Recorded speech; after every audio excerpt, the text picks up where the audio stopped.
হতাশ হওয়ার কিছু নেই।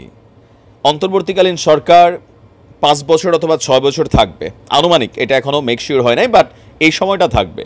তো আজকে সারাদিন অনেকেরই মন খারাপ ছিল। আমার নিউজটা অলরেডি দেখেছেন, প্রায় ১০-১২ লাখ মানুষ দেখেছেন ইউটিউবে, যে সার্জিসকে কিভাবে কামব্যাক করানোর জন্য পরিকল্পনা করা হয়েছে।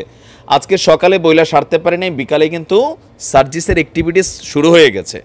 তবে সার্জিস সম্পর্কে আপনাদেরকে একটা বার্তা দেই যে সার্জিসের আজকের দিনের যে ভূমিকাটা, আমি যে বিষয়টা নিয়ে ফোকাস করছি, ডক্টর আসিফ নজরুল স্যার যে বিষয় নিয়ে ফোকাস করলেন, যে রাষ্ট্র গঠনের যে নেতা, আমরা ভাবি নেতা মানে হবে বুড়া থুরা, মানে অলরেডি আমরা এতদিন যাদেরকে দেখছি দাঁত দুধ পড়ে গেছে, চুল পাইকে গেছে, রাজনীতি, এরা আসলে কূটনীতি শিখছে, মানুষকে কিভাবে, দলকে কিভাবে, মানে এক দল আরেক দলকে কিভাবে বাটে ফেলানো যায়, এগুলার জন্য আসলে অনেক বয়স লাগে।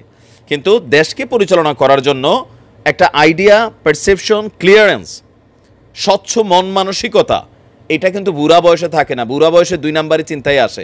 তো সার্জিসের কথাবার্তা অ্যাক্টিভিটিসে গেল কয়েকদিন যাবৎ, যারা দেখলেন যে সমন্বয়কের মধ্যে মানে উপদেষ্টা মণ্ডলীতে ঢুকে নাই, তা আমি বলছিলাম যে সার্জিস একটা অন্য জায়গা থেকে আসবে, because he is very very talented boy.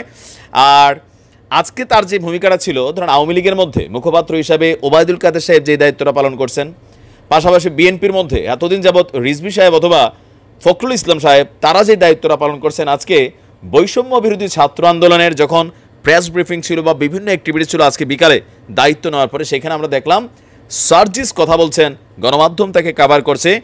আর নতুন একটা রাজনৈতিক দলকে পুনর্গঠিত করার জন্য যে সময়টা দরকার, ওই সময়টাতে সার্জিস প্ল্যাটফর্ম পাবে, কারণ আজকে তার অ্যাক্টিভিটিস। এবং আপনি দেখেন উপদেষ্টা পরিষদে সে ঢুকতে না পারার পর তার বন্ধুদের প্রতি সে কত সুন্দর একটা বক্তব্য দিয়েছে, কোনো হিংসা নাই, বিভেদ নাই। আমাদের অন্যান্য দলগুলোর মধ্যে কিন্তু এগুলা আমাদের চোখে পড়ে। আচ্ছা, তো আজকে কোটা সংস্কার এবং তৎপরিবর্তিতে সরকার পতনের পর এক দফা আন্দোলনে যারা আহত হয়েছে তাদের তালিকা হচ্ছে বলে জানিয়েছে আপনার সার্জিস আলম।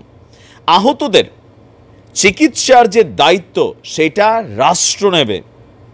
এক বক্তব্যে তো মনে করলেন যে সবার মনের ভিতরে একটা পজিটিভ জায়গা তৈরি করছে। বিকাল ৩টার দিকে আহতদের খোঁজ খবর নিতে ঢাকা মেডিকেল কলেজ হাসপাতালে গিয়েছিল বৈষম্য বিরোধী টিম। এই সময় সার্জিস আলম, হাসনাত আবদুল্লাহ, মাহিন সরকার, হাসিব আল ইসলাম, রিশাদ, তারা উপস্থিত ছিলেন। এখন আমাদের যে উপদেষ্টা মণ্ডলীতে নাহিদ এবং আসিফ, এই দুজন কিন্তু এখন আর আম পাবলিকের মতন মুভমেন্ট করতে পারবে না, তারা একটা রাষ্ট্রীয় প্রোটোকলের সিস্টেমে তাদেরকে চলতে হবে। তো বাহিরে যারা এই বৈষম্য বিরোধী আন্দোলনের যে বিশাল সমন্বয়ক সারা বাংলাদেশে, এদেরকে উজ্জীবিত রাখা, এদেরকে একত্রিত রাখা, এদেরকে ইউনাইটেড রাখা, এই বিষয়গুলোর দায়িত্বের মুখপাত্র কিন্তু সার্জিস দ্য ব্লুটুথ বয় হতে পারে আগামী দিনের রাষ্ট্রনায়ক। আমরা এরকমটাই দেখছি তার অ্যাক্টিভিটিসে। তো সে কি বলছে যে সমন্বয়কদের নিয়ে ঢাকা মেডিকেলের বিভিন্ন ওয়ার্ডে ওয়ার্ডে ঘুরেছেন, আহতদের খোঁজখবর নিয়েছেন এবং তাদের তালিকাও তৈরি করেছে। এরপর ঢামেকের সামনে সাংবাদিকদের সাথে সংবাদ সম্মেলন করেছে। সার্জিস আলম বলছেন, অন্তর্বর্তীকালীন সরকারের প্রধান উপদেষ্টা এসেই আমাদের বলেছেন, তোমরা দেশের প্রত্যেকটি জায়গায়, হাসপাতাল এবং অন্যান্য জায়গায় যারা শহীদ হয়েছে, আহত হয়েছে, তাদের কাছে যাও, তোমরা খোঁজ নাও এবং একটি বাস্তবসম্মত তালিকা আমাদের দাও। সার্জিস বলছেন, এই মানুষগুলোর গুরুত্ব আমাদের কাছে সবার আগে।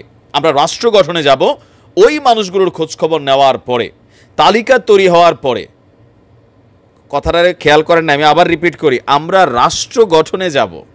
এখানে কিন্তু মেসেজ আছে। আচ্ছা, তো সার্জিস বলছে, আমরা ঢাকা মেডিকেল এসেছি, আমাদের সমন্বয়ক দলের বিভিন্ন অংশে বিভিন্ন জায়গায়, এরই মধ্যে আমরা টিম ওয়ার্ক করা শুরু করেছি। আমাদের ভাইয়েরা যাদের খোঁজখবর এতদিন আমরা নিতে পারিনি, আজ থেকে আমরা তাদের দায়িত্ব নিচ্ছি। তাদের দায়িত্ব এই রাষ্ট্র নেবে, কারণ রাষ্ট্র বিনির্মাণে অংশ নেওয়া আজকে তাদের যে পরিস্থিতি সেটা এই জন্যই হয়েছে। আর তারা ২৪-এর আন্দোলনের যোদ্ধা, শহীদ এবং নেতা। আমরা শুধু সমন্বয় করেছি, তারা জীবন দিয়েছে বলে আমাদের ওই তাড়না এসেছে যে আমাদের কিছু করতে হবে। তো স্পষ্ট করে বলতে চাই, রাজনীতির মাঠে আমরা বরাবরই অসংখ্য শো অফ দেখছি। কোথাও গিয়ে কয়েকজন দেখে চলে আসা হয়, আমরা সেটি করতে আসিনি। আমরা কয়েকটি দল ভাগ করে দিব, তাদের মধ্যে ওয়ার্ড এবং হাসপাতাল ভাগ করে দেওয়া হবে।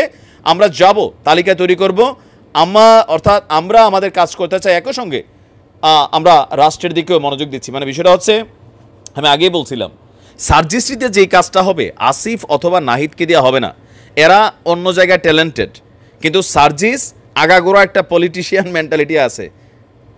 আপনি তার কথাবার্তা যারাই শুনছে মুগ্ধ না? মুগ্ধ। কারণ অরিজিনালি আমাদের যে তথাকথিত যে সিস্টেম, ওইখানে যারা কথা বলেন মুখপাত্র, ওই খালি কি কে আর কোনো জায়গায় আহত নিহত হলে একবার যাই একটু হাত টাত বুলাইয়া এরপর আর খবরও থাকে না। কিন্তু সার্জিস বলছে যে খবর থাকবে, চিকিৎসা ভার ব্যয়ভার বহন করবে, পাশাপাশি রাষ্ট্র কর্তৃক এদেরকে একটা পার্মানেন্ট ভাতা বা ওই সুযোগ সুবিধা দিতে হবে যেটা মুক্তিযোদ্ধাদের দেওয়া হয়েছে। ব্লুটুথ বয় আগামী দিনে শাইন করবে, বিশ্বাস করি ছেলেটা। আগায় যাও ভাইয়া, অনেক দূর আগায় যাও। আমার নিজের ভেতরের যে স্পৃহা, স্পিড, সেটা আমি সার্জিসের মধ্যে দেখতে পাই। ভালো থাকুন, আসসালামু আলাইকুম।